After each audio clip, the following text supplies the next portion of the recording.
Bonjour les agitateurs de neurones, alors c'est la pause café, bienvenue chez Pictocom, je suis Patrick Lattéro et je vais vous parler ce matin de la neurogym. Et surtout du positionnement de la neurogym sur, petit clin d'œil à Idriss Aberkan, le territoire de la neuroergonomie. Alors en fait, nous depuis 15 ans, on ne le savait pas, hein, on faisait de la neuroergonomie ludique, de la NEL, sans le savoir. Pourtant, ça fait un bout de temps qu'on travaille, nous, on a nos 50 000 heures. Dès 2004, on avait, j'ai mon assistant qui a me passé une boîte, on avait sorti des jeux. Alors, par exemple, Circle 2. Circle 2, en fait, c'était un produit complètement neuroergonomique. Regardez un peu ce plateau là. Alors neuroergonomique, parce qu'en fait, c'était une version des échecs complètement revue et corrigée.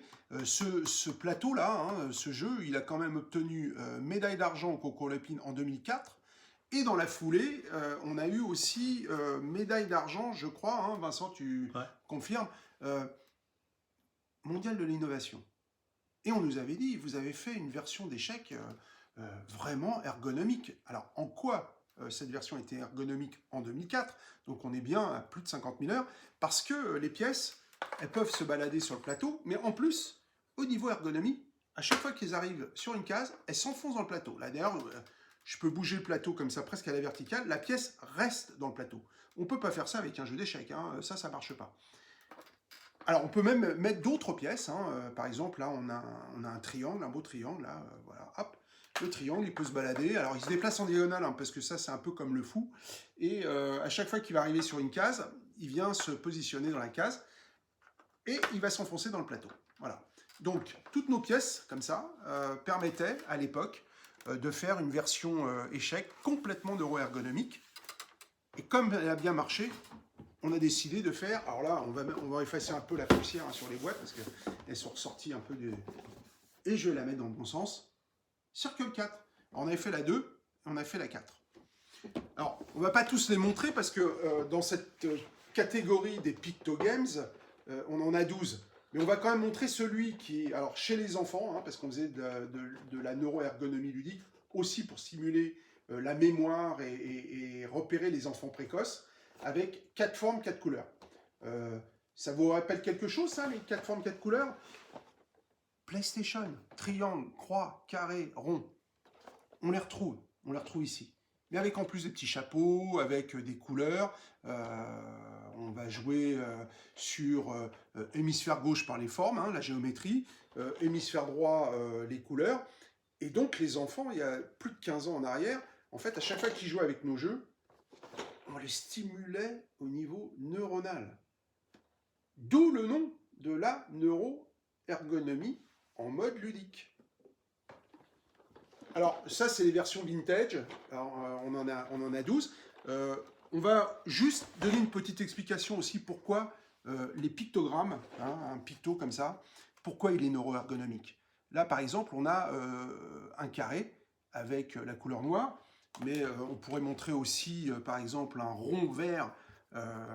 Alors, tout ce qui est forme, c'est l'hémisphère gauche. Et tout ce qui est couleur, c'est l'hémisphère droit. Énorme avantage, c'est-à-dire qu'à chaque fois qu'on joue avec nos jeux, donc les pictogames qui sont devenus maintenant des neurogames, puisqu'on arrive sur la neurogym et le monde de la neuroergonomie ludique, NEL, à chaque fois qu'on joue, pendant 10 minutes, un quart d'heure, une heure, on stimule par les couleurs l'hémisphère gauche et par les formes l'hémisphère droit. On retrouve bien nos ronds, nos triangles, nos carrés. Alors là, on vous a mis sur ce petit schéma, hein, alors vous pouvez lire là, hein, neuroergonomie, stimulation hémisphère gauche, hémisphère droit. On va vous expliquer pourquoi quand on joue, en fait, on stimule les deux hémisphères. Tout simplement parce que si on vous met un petit logo ici, on retrouve le gorille. Ici, on voit bien qu'on a un petit dinosaure. Ici, on a mis le logo, le pictogramme des pistes cyclables. Et à côté, on a mis de la géométrie qu'on retrouve dans nos jeux. Si je vous montre le tableau dans ce sens-là, et que d'un seul coup, je retourne le tableau, alors là, autant les couleurs, on continue de les voir. Mais le gorille, plus difficile, éventuellement le dinosaure, en arrivant encore à avoir un long cou, des pattes à l'envers. Mais alors par contre, le logo, hein, on va se rapprocher ici, le logo de la piste cyclable, on voit plutôt une paire de lunettes, hein, on est un peu comme chez Afflelou. Vous voyez pourquoi la différence entre la neuroergonomie et le fait que quand on va utiliser des formes un peu compliquées, il faut rester focus sur les formes de base, triangle, rond, parce que je tourne comme ça, on voit toujours les triangles. Euh, on voit à nouveau un peu mieux le gorille. Je suis comme ça, là on le revoit le gorille. Mais nos formes, elles, on peut les tourner dans tous les sens, elles, on les voit en permanence. Donc, on va terminer la vidéo là-dessus. On a quand même, dans les neurogames, aujourd'hui, changé le look, parce que tout ce qui était vintage, maintenant, on est sur des looks un peu plus neuroergonomiques. Hein, voilà, ça, c'est les nouveaux looks de nos jeux. On vous présente Neurologic, on va vous présenter aussi Neurozymer. Alors Neurozymer, là, non seulement on a fait l'effort d'être complètement neuro par le principe des pictogrammes, mais on l'est aussi surtout par la forme de nos cartes. Alors ces cartes-là, elles sont intéressantes parce que quand on travaille la mémoire spatiale, on peut jouer à la fois sur les informations hémisphère gauche, hémisphère droit, mais on peut jouer aussi sur dans quelle position se trouve la carte. Donc si je retourne la carte, ici, vous vous souvenez qu'il y a évidemment un triangle mauve qui est là. Si on met ici une autre carte, on a mis un carré. Okay. Mais par contre, si je mets une forme dans un sens et dans l'autre, je peux vous dire que là, on va rester focus sur le triangle, et là, on va rester focus sur le bleu. Voilà, on a bien un carré bleu, et ici, on a bien un triangle mauve. Alors, avec deux formes, bon, c'est facile, hein, en neuroergonomie, on parle des 7 secondes de la mémoire de travail. Avec 3 formes, 3 couleurs, ça commence à devenir déjà un petit peu plus compliqué. Si on rajoute encore une autre forme, ça fait 4 informations. Et si on rajoute en plus du noir et encore une autre forme, alors là, ça va commencer à faire beaucoup d'informations à gérer hémisphère gauche et hémisphère droit. Et bien tout ça, nous, on l'obtient avec en permanence dans la neurogym et nos neurogames, toute une gamme. Là maintenant, on a neurocodage pour jouer sur les couleurs, les chiffres et les lettres. On a hémisphère pour là faire des tests hémisphère gauche, hémisphère droit.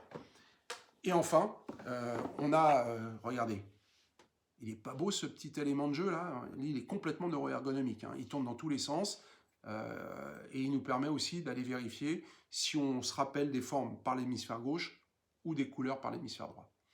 Voilà, bon, je pense qu'il n'y a pas besoin d'en rajouter davantage. On est bien, nous, sur notre spécialité. Chez Pictocom, on a développé une méthode qui est focus pour les seniors dans les EHPAD, et on a une méthode qui est aussi focus pour les juniors. L'école à la maison, avec l'ensemble de nos jeux, on peut apprendre. On a même créé un alphabet qui permet de faire des petites fiches comme ça. On a aussi toute une série d'éléments comme apprendre la musique en mode picto. On a aussi des éléments comme un alphabet qui est ici. Hop, le voilà, l'alphabet. On a aussi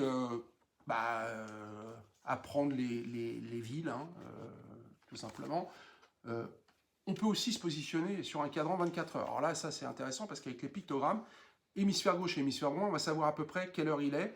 Quand il est midi ici, il n'y a même plus besoin de se poser la question est-ce que c'est 12 heures.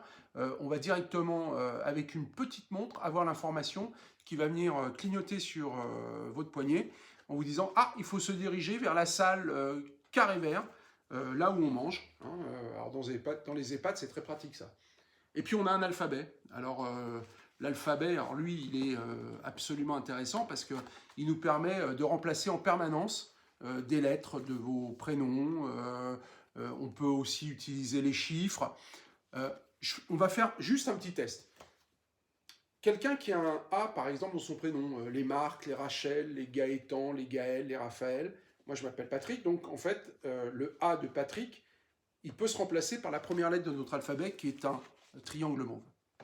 Une fois que j'ai remplacé cette lettre avec triangle mauve, je peux créer une image mentale qui, si je veux me rappeler par exemple de la capitale de l'Australie, vous savez quelle est la capitale de l'Australie? Je vous donne le choix. Hein. Melbourne, Sydney, Perth, Brisbane et Canberra. Alors, 1, 2, 3, 4, 5, 6, 7. Là, c'est les 7 secondes de la mémoire de travail. L'information... C'était quoi la question? Bonjour Idriss. Les 7 secondes qui viennent de passer, en fait, Canberra, c'est la bonne réponse. C'était pas Sydney, c'était pas Melbourne. Hein. 95% des bacheliers répondent Melbourne ou Sydney à la question quelle est la capitale de l'Australie. Alors comment on crée l'image mentale? Tout simplement parce que les deux A de Canberra, le A de Patrick, il est en deuxième position, comme le A de Marc, le A de Rachel, le A de Nathalie, de Catherine. Australie, on a deux triangles mots, en début et en milieu de mots. Une fois qu'on a créé l'image mentale du triangle mauve avec Canberra, on s'en souviendra à vie. Voilà. À bientôt!